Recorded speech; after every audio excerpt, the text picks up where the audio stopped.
Approximately इस पूरी journey में ना बेटा, इस पूरी जर्नी में आपके साथ कहीं ना कहीं 10 से 12 लाख लोग हर साल वेरी करता है। आप नोटिस करना 12 लाख लोग यहाँ पर दौड़ना स्टार्ट करेंगे। 12 लाख लोगों के साथ आपको कंपीट करना है। और वैसे अगर एनआईटीज की सीट वीट मिला ले तो आप ये कह सकते हो 50,000 तक की भी अगर आपको अंडर रैंक आ जाती है, ये आपके लिए थ्रेशोल्ड है। मतलब मिनिमम अगर आप 50K की रैंक तक पहुंच जाते हैं तो आपका काम बन जाएगा। और अगर आप टॉप 10,000 के अंदर अगर आप पहुंच जाते हैं तो आपको आईआईटी में एक सीट मिल जाएगी। ठीक है, 2000 के अराउंड अगर आप हैं तो आपको कहीं ना कहीं कंप्यूटर साइंस मिल जाएगी। ठीक है, आईआईटी के टैग के साथ कंप्यूटर साइंस मिल जाएगी। अभी आप सभी लोगों की रैंक पता है क्या है? सभी लोग, भले ही वो कितना भी तेज बच्चा हो और भले ही वो कितना भी वीक बच्चा हो, आप सभी लोगों की इनिशियल रैंक यही है। मेरी इस बात को देखो, मैं बार बार आप लोगों को जहां पर जरूरत पड़ेगी वहां तो मैं आपको समझाऊंगा ही, लेकिन मैं बार बार इस चीजों को दोहराऊंगा नहीं। बट यस, आपको बार बार डायरेक्ट करना भी मेरी ही रिस्पॉन्सिबिलिटी। अभी आप सभी लोगों की कोई कह रहा हो मेरी 3rd रैंक आ गई या 4th रैंक आ गई, तो भाई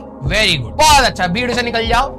अभी आप सभी लोगों की रैंक 12 लाख के आसपास। अब यहाँ से जो ऊपर का लैडर है, कितना ऊपर आपको जाना है, ये डिपेंड करता है आपकी मेहनत और कंसिस्टेंसी, डिसिप्लिन, बेसिक चीजों पर। कई बच्चे ये चीज वो चीज अभी भी लगे हुए हैं। मैं आपके क्लास के कमेंट्स पढ़ता हूं तो मुझे ऐसा लगता है कि इतने साल ऑनलाइन पढ़ाने के बाद मुझे अब ये रियलाइज हो गया है कि कुछ एक सेगमेंट है जिसको कभी कोई सुधार नहीं सकता, उसको समझा नहीं सकता, वो हर साल रहेगा। लेकिन यस, मेरी कोशिश ये हो सकती है कि उस पोर्शन को मैं कम करूं, उसमें भी कुछ सेंसिबल बच्चे होते हैं, शायद वो समझ जाए इस बात को।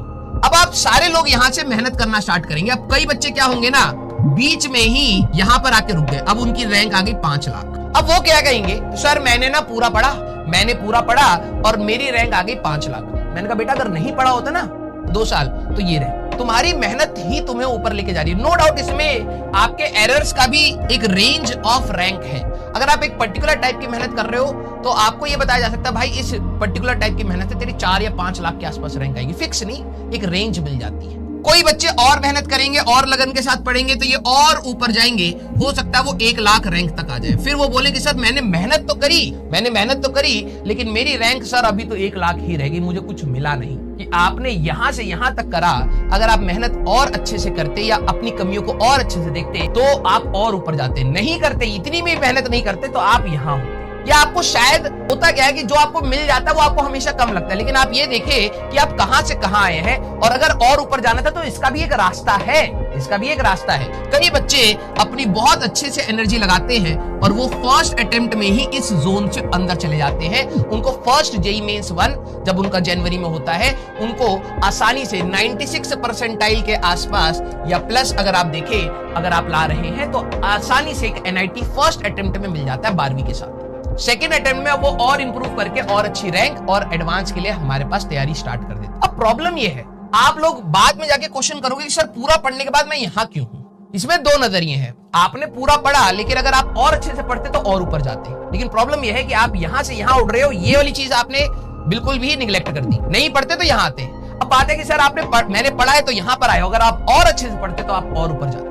आप कहां क्लाइंब करके जाना चाहते हैं, उसके कुछ स्ट्रगल्स हैं, उसके लिए कुछ मेहनत चाहिए, उसके लिए कुछ डिसिप्लिन चाहिए। अगर आप वो नहीं करेंगे ना बेटा, तो मेरे पढ़ाने या किसी के भी पढ़ाने या ना पढ़ाने से आप एक पर्टिकुलर रेंज ऑफ रैंक्स में रह जाते हैं। मैं आपको कंटेंट सही से समझाने की कोशिश करूंगा, रेलिवेंट चीजें पढ़ाने की कोशिश करूंगा। ठीक है, आपको बहुत जगह पर जाके किताबों को रेफर करने की जरूरत नहीं है। आप लेक्चर नोट्स को रेफर करेंगे तो आपको काफी सारी चीजें समझ आ जाएंगी। एडिशनल चीजें दुनिया में हमेशा रहेंगी। कोई भी टीचर का अगर आप लेक्चर उठाएंगे, आप उस एक लेक्चर को देखने के बाद दुनिया के सारे सवाल नहीं लगा सकते। कई सवाल कुछ नई नई चीजें सिखाते हैं। जब शादी का समय आता है ना, तब पूछा जाता है लड़का कमाता कितना है, उससे पहले स्मार्ट टेस्ट देखी जा रही होती है। हम तो वैसे दोनों में ही तेज है, लेकिन आपके लिए पहले ही बता रहे हैं